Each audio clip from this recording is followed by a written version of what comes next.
क्षिती जल पावक गगन समीरा पंचरचित अति अधम शरीर। पृथ्वी आप तेज वायू आणि आकाश या पंच महाभूतांपासून शरीर बनलेलं आहे।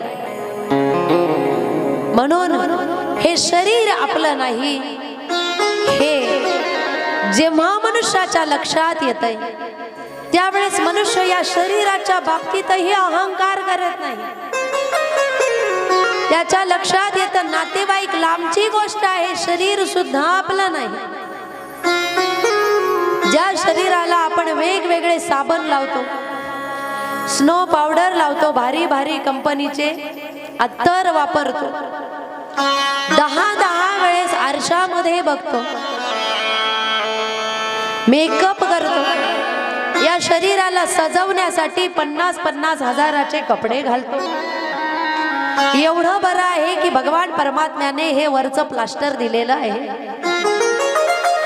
जर हे वरचं प्लास्टर देवाने दिलं नसतं तर प्रत्येक मनुष्य अति भयानक दिसला असता। पण भगवान परमात्म्याची ही कृपा आहे की देवाने वरून चांगलं प्लास्टर तरी दिलेलं आहे।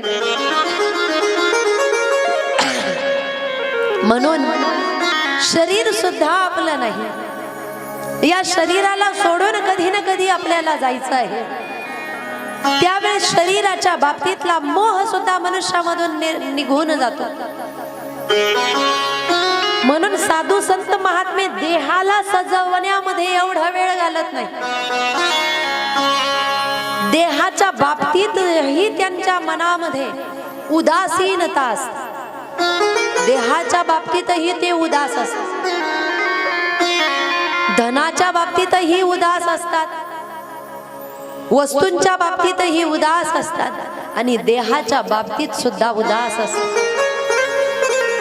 कारण त्यांना माहित असतं कधी न कधी जायचं आहे। कबीरजी महाराज एका ठिकाणी म्हणतायत, रे मन मुसाफिर निकलना पडेगा, काया कुटी खाली करना पड़ेगा, भाड़े के कमरे को क्या तू संभाले,